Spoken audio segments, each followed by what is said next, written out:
Calorie count हुँ, बहुत matter करता है बिल्कुल। एक ह्यूमन डाइट के अंदर। आपकी एज क्या है, आपका हम्म। जेंडर क्या है, आपकी फिजिकल एक्टिविटी क्या है, आपकी हाइट कितनी है, देयर आर मल्टीपल फैक्टर्स, ठीक है। हम्म। मेल जो एक नॉर्मल बीएमआई की रेंज में लाइक कर रहे हैं, तो उसमें वो तकरीबन 1800 टू 2600 तक कैलोरीज ले सकते हैं। फीमेल्स में यूजुअली पीयर शेप हम इनको कंसिडर करते हैं। आपका ज़्यादा फैट हिप एरिया में आता है, एब्डोमिनल एरिया में आता है। डाइटरी मैनेजमेंट में आई थिंक यंग गर्ल्स में बहुत ज़्यादा ये आदत है जंक फूड की, प्रोसेस्ड बहुत चीज़ों की, बहुत फ्राइड चीज़ों की। तो ये चीज़ें थोड़ी-सी अपनी डाइट से प्लीज़ एक्सक्लूड करें।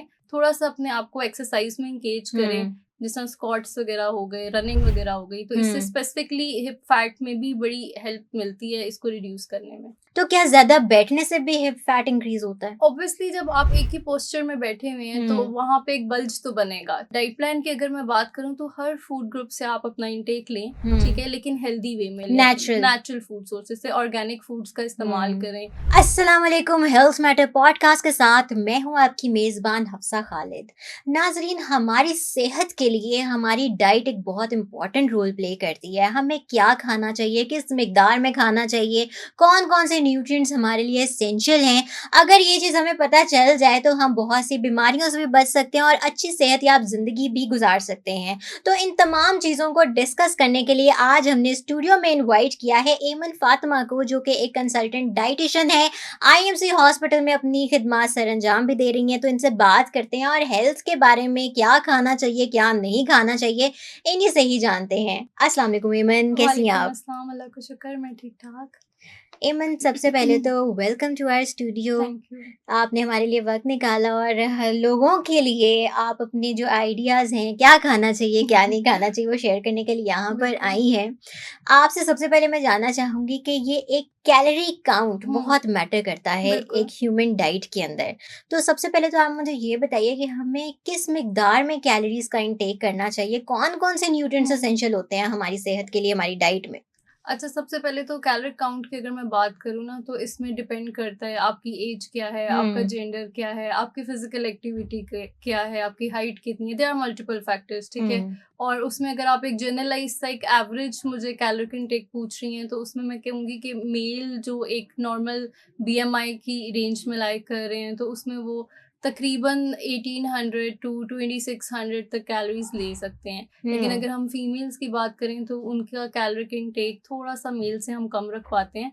तो उसमें हम 1600 to 2200 that will be an ideal caloric intake. तो ये है, लेकिन डिफरेंट इसमें डिज़ीज़ स्पेसिफ़िकेशन आ जाती है, फिर कोमोबिडिटीज़ आ सकती हैं, फिर फिज़िकल एक्टिविटीज़ आ सकती है, current hmm. And previous health status आ सकता है। तो इन चीज़ों को हम मॉनिटर करके फिर उसके बाद उनका एक थेरेप्यूटिक सा आइडियल कैलोरी काउंट के हिसाब से डाइट प्लान डिज़ाइन करते हैं। राइट। अच्छा, जो न्यूट्रिएंट्स होते हैं वो कौन से ज़रूरी होते हैं डेली बेसिस पे जिनका हमें इनटेक करना चाहिए? कितनी कैलोरीज़ में वो हुँ। मैटर करता है? अच्छा, जहाँ पे न्यूट्रिएंट्स की बात है ना, उसमें तो सबसे पहले एक बेसिक डिफरेंशिएशन ये है कि आपके माइक्रो न्यूट्रिएंट्स अलग होते हैं, आपके मैक्रो न्यूट्रिएंट्स अलग होते हैं। मैक्रो न्यूट्रिएंट्स जो आपका यूजुअली कैलोरिक इनटेक सारा मैनेज हुँ। कर रहे होते हैं, जिस तरह कार्बोहाइड्रेट्स हो गए, प्रोटीन्स हो गए, फैट हो गए, obviously they are very essential.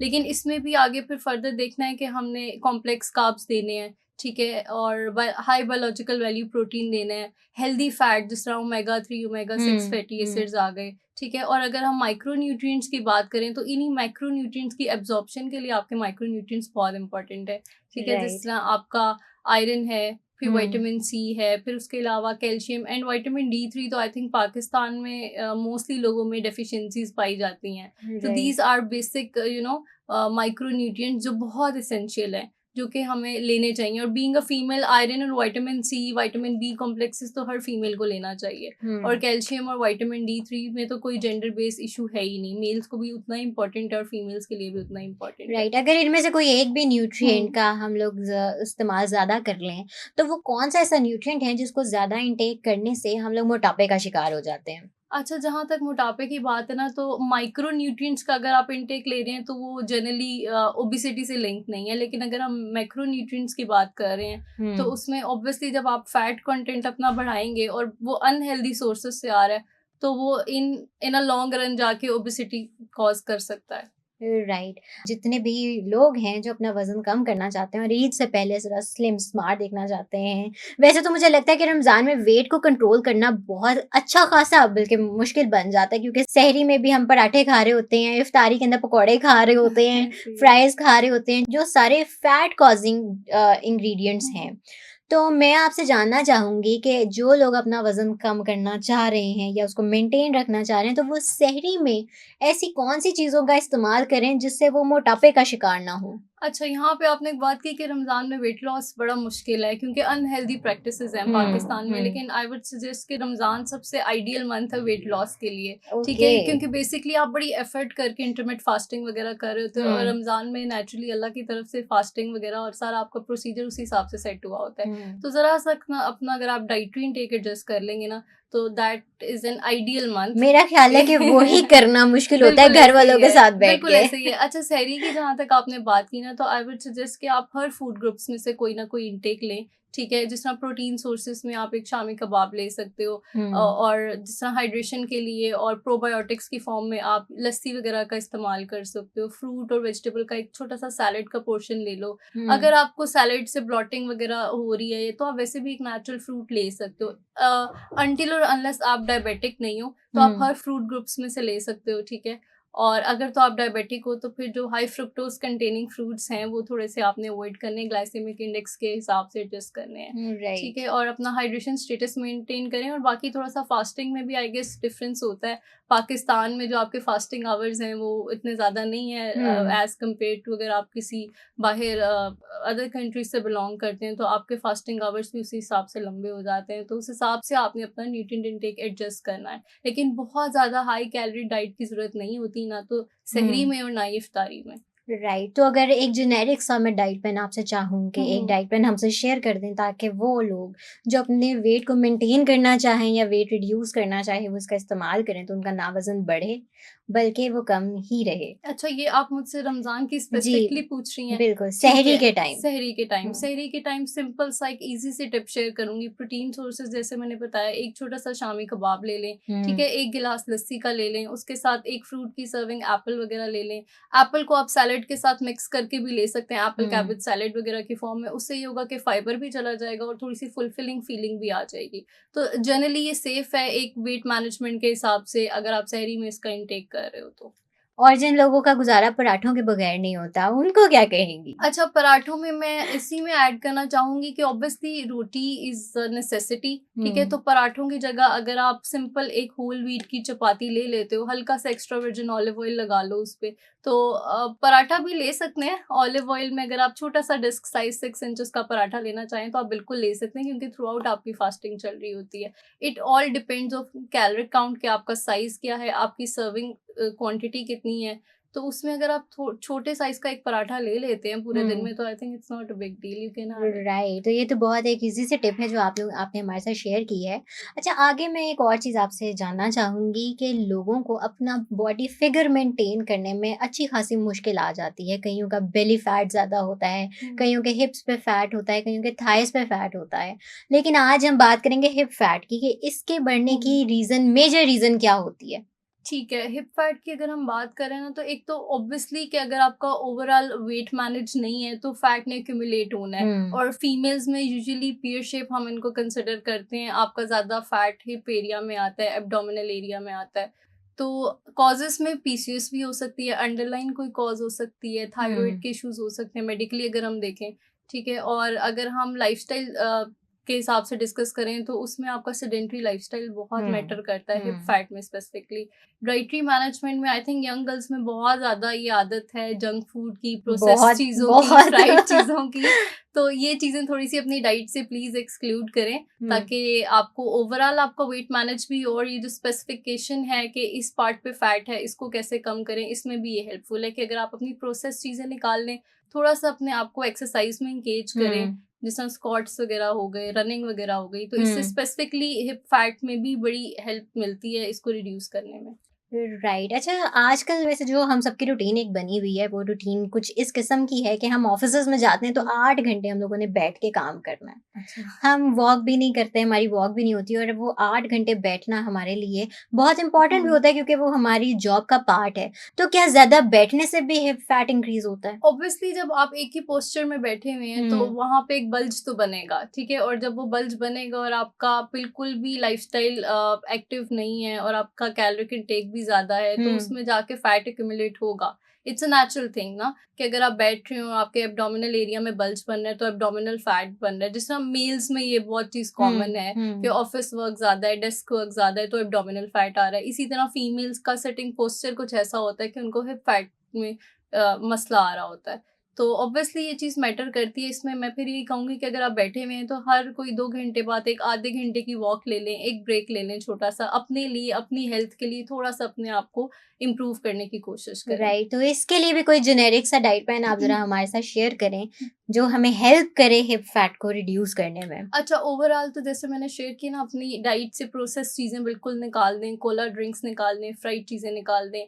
Diet plan की अगर मैं बात करूँ तो हर फूड ग्रुप से आप अपना इंटेक लें, ठीक हम्म। है? लेकिन हेल्दी वे में लें, नेचुरल। नेचुरल फूड सोर्सेज़ से ऑर्गेनिक फूड्स का इस्तेमाल हम्म। करें, कॉम्प्लेक्स कार्बोहाइड्रेट्स लें, हेल्दी फैट्स लें नट्स वगैरह की फॉर्म में। उसके अलावा ग्रीन टी वगैरह का इस्तेमाल करें। जितना भी ये मेटाबॉलिज़्म फ़ास्ट करने वाले आपकी चीज़ें हैं, सुपर फूड्स जिनको हम कहते हैं, सीड्स आ गए, हर्ब्स आ गए, हम्म। इनका इंटेक अपनी डाइट में ज़रूर करें। राइट। अच्छा, अक्सर मैंने देखा है कि जो लोग डाइट प्लान्स को फॉलो कर रहे होते हैं, बहुत ही स्ट्रिक्ट डाइटिंग पे जा रहे होते हैं, उनके फेस से सबसे पहले पता चलता है कि ये बंदा जी कमजोर होता जा रहा है। आपके डार्क सर्कल्स बहुत ज्यादा आने शुरू हो जाते हैं, तो इसकी क्या रीजन होती है? अच्छा, इसमें क्या और होता है कि जब भी यूजुअली पाकिस्तान में प्रैक्टिस हो रही होती है कि कुछ लोग तो खुद से ही डाइट कर रहे होते हैं डॉक्टर गूगल चल रहा है और उससे डाइटिंग हो रही है। तो हाँ। उसमें ये वाला फैक्टर बहुत ज़्यादा आ जाता है कि माइक्रो न्यूट्रिएंट्स की डेफिशिएंसीज़ बहुत कॉमन है।